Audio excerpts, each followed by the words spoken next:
I'm back, and it's snowing now. Luckily, I'm in my new tog wagon, which is a Land Cruiser 120. If you look at the number plate, you might think, why does it say 100? Because I was going to buy a 100, but it fell through because it was something was wrong with it. So I ended up looking for loads and didn't find one that wasn't rotten. So we went for the 120 instead, and I'm delighted with it.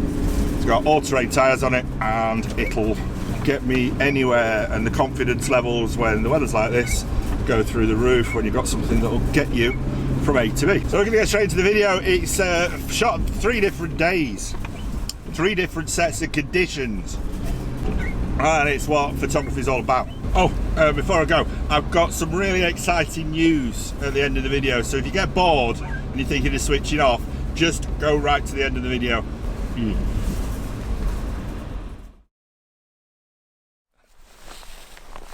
Lots of people, when they come out and shoot, they'll go to one specific location and they'll plan around that. I don't do that. I wish I did. Maybe make things easier, but I'm always one that says go out and have a go and have a shot, and don't worry if you don't get one, or don't worry if it doesn't look quite as good as some of the shots on Instagram or some of the shots on other YouTube channels. You know, I've got a love affair with Thomas Eaton, and I don't want to hear a bad word said about the man, but he said, and this is why I like him, right? And this is why I always have, is he's dead honest, and he said, every time I go out, I'm not expecting a portfolio shot. I very rarely get portfolio shots, but he seems to manage it more often than not, to be honest. And I just don't know how he does it week in, week out. But he's right. Portfolio shots are few and far between, and they ain't going to be on today. Let's set up for a bit of fun. I'm going to put my 70-200 lens on, and there is some trees across the banking there that may work. Might go and have a mooch. I'll have a mooch first, and then I'll come back to you.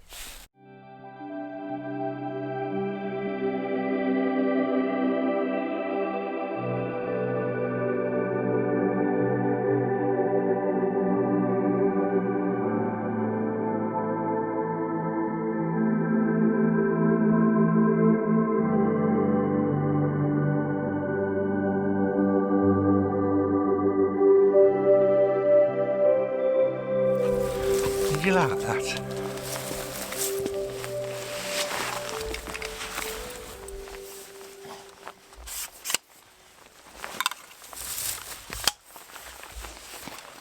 Really? Is it necessary? Is it?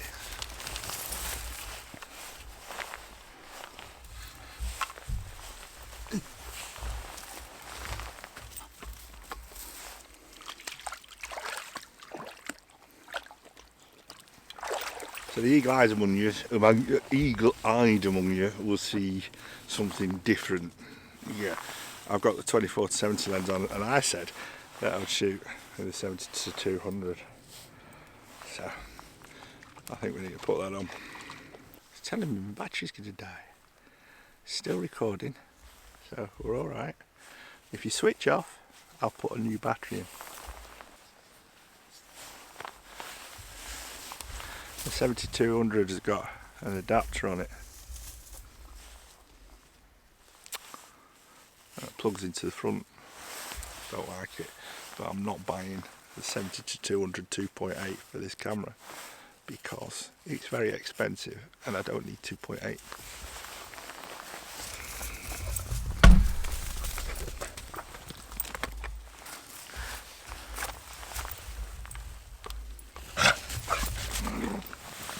And there's the problem. That it snags on the bottom. Snags on the bottom. So as they say in Manchester, all went a bit Pete Tong, all went a bit wrong. You died, not literally, but the camera did. And then I experienced the problem with this FTZ adapter on f-mount lenses connecting to the Z7. you have to take it off the tripod to put it on. Not a big deal. I thought I might have to take my L bracket off and I didn't, so it's not a big deal, but it's a pain. So this will be fun. So my doggy Woof Woof's determined to try and ruin this for me, because Teddy keeps jumping in the water, and when he jumps in the water he creates ripples. But we can moan, can't we? I've set the white balance to auto daylight and let the camera do what it wants to do. But I do like the natural colours and the natural greens, and there are shades of green really. We've got light green, mid green, dark green, and in between green. So if you like green, you're laughing.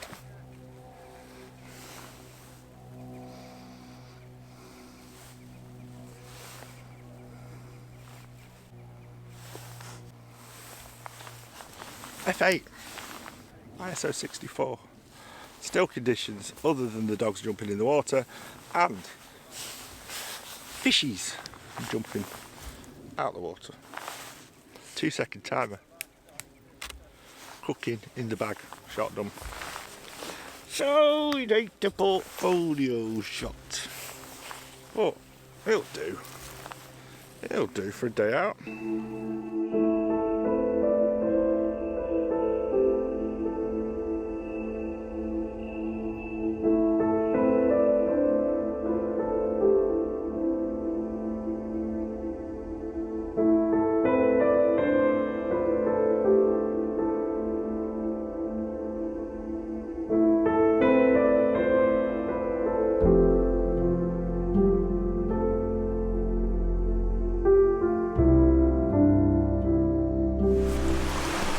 It's another day, it's foggy, and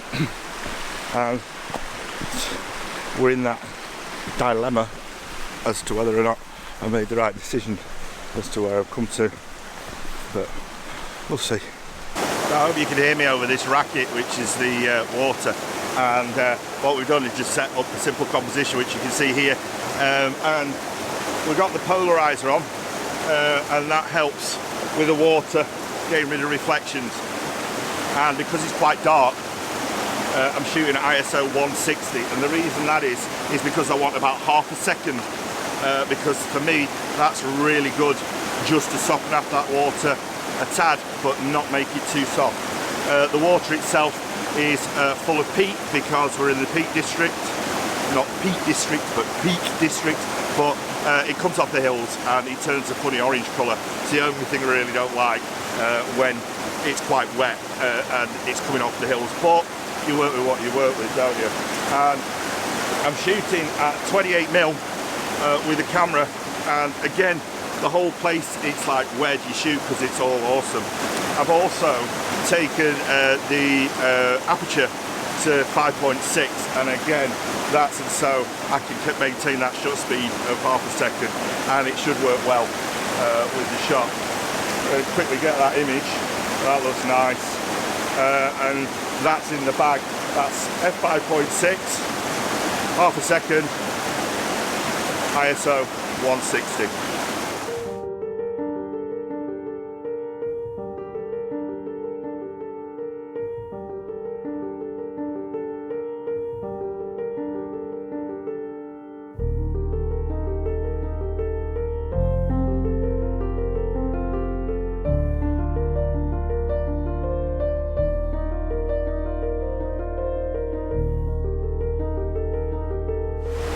So it's a bit of a balancing act. See, I've got the camera, which I made sure, he says, that I've really secured tightly onto the tripod because I'm carrying it, and then I've obviously got you guys as well.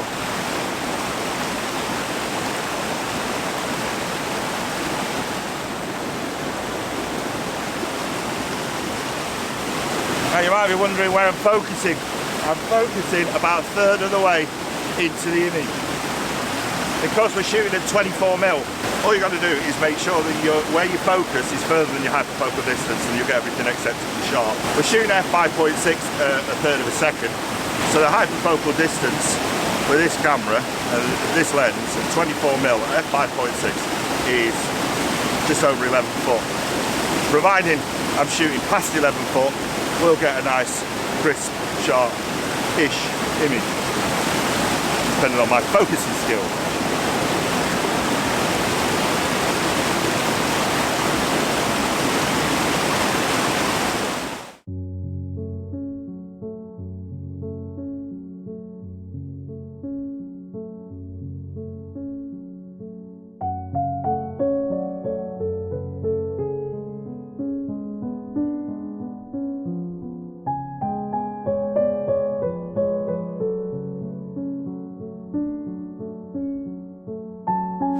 So unfortunately, conditions are gone now, and it's a bit meh.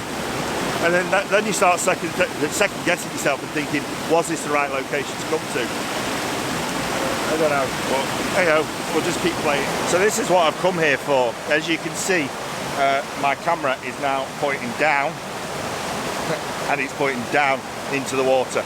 And I've gone for a really nice intimate shot, which I'll show you here on Nikon cam if it works. And what we want with this shot is we want everything pin sharp in the rocks that I'm focusing on. Doesn't really matter so much about the background other than it'll be acceptably sharp. And what we've done is we've composed it so half the water is going to be dark and half the water is going to be white. And if it plays off, what we'll get is we'll get a nice composition of a leading line of that border between the white and the dark, taken to the back, and also it should hopefully balance the composition up. So we'll have a go. So we're shooting at f6.3, and I've bumped the ISO up ever so slightly because I'm now pointing down. I've got no ambient light other than the reflective light off the water. So we're shooting ISO 250. It's compromising it, and it's dead easy. Once you've done that, you click the shutter.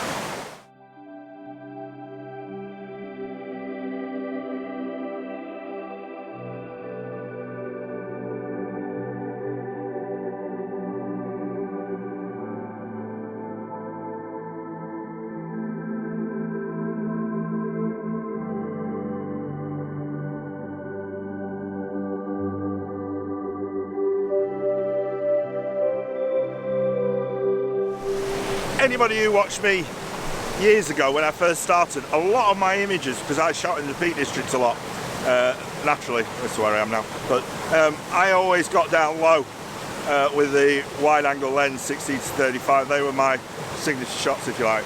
But I've not done it a lot recently, particularly in woodland. But with compositions, you can really change how things look by getting down low. As you can see here, the tripod is down at its lowest level. Now, traditionally, again, I didn't shoot with the stalk on the tripod, the thing that you could raise up and down.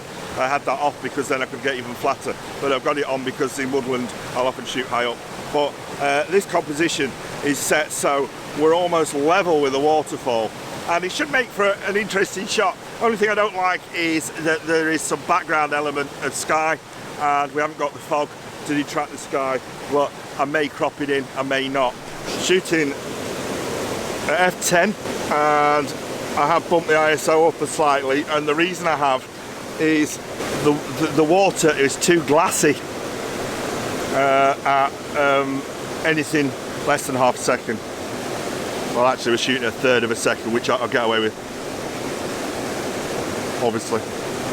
We're shooting 24mm, f10. We're not going to have a problem with focusing. The only thing we are going to have a problem with is wet knees. And that's the shot in the bag with me hand holding with wet knees. Have a look.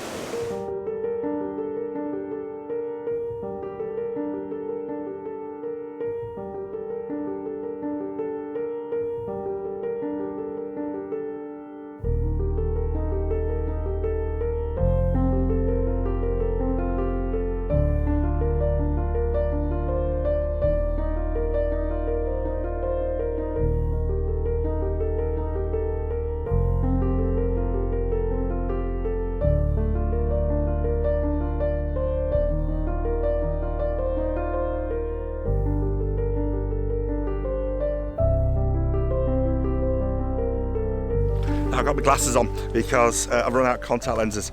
I shoot with contact lenses now. You can see it's pretty much a whiteout. The conditions are absolutely beautiful, but it's freezing. The dog's woofing at everybody. There are dogs running around. Everybody's enjoying themselves, except me.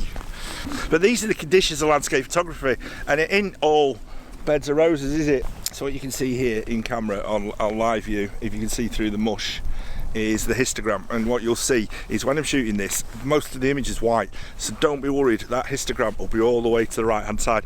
You won't see any darks or blacks at all, or not much, but you'll see a big peak on the right hand side, and then it'll come all the way down like that to your darks. If you're shooting in the snow, shoot 1.5 to 2 stops overexposed. If you've not got histogram, then you should end up with white snow rather than grey snow, or if you're fighting with the dogs, yellow snow. So we're composing this shot at 24mm. We're shooting at f11, trying to keep most things sharp front to back, and it's just a snowy woodland scene. We've got a beech tree on the left hand side, and I presume it's a beech tree because it's still got its colour on it, even though you can't see it. It is moving somewhat, so it might be quite soft in the image. I'm not that concerned about that. I'm going to take 2 shots. Number one, ISO 64, and we'll get the image as sharp as possible. But then what I'm going to do is whack the ISO up. So what I'm trying to do is stop the snow and get some snowflakes. So I'm hoping that those images come out all right, and if they don't,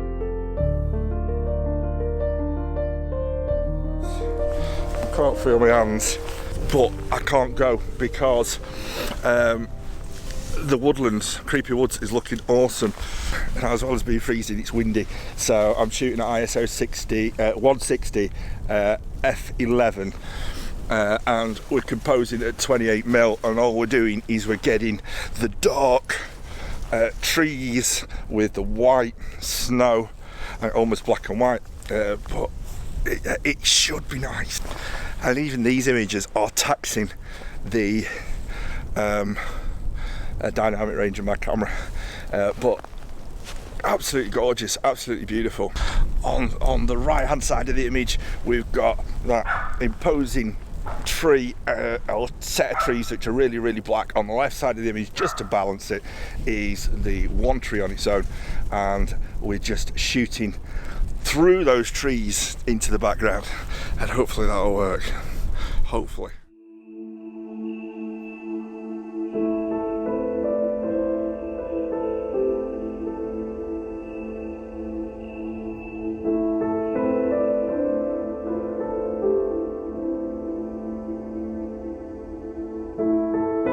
So that's me done, and I'm going to go home for a cup of tea and a hummus sandwich, because I've got to lose this and this. Okay, but I was going to mention the exciting thing, and the exciting thing is I'm going to be shooting with none other than James Bell.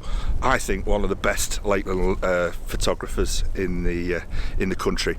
I've got a 645 Mamiya, and it's a film camera, medium format.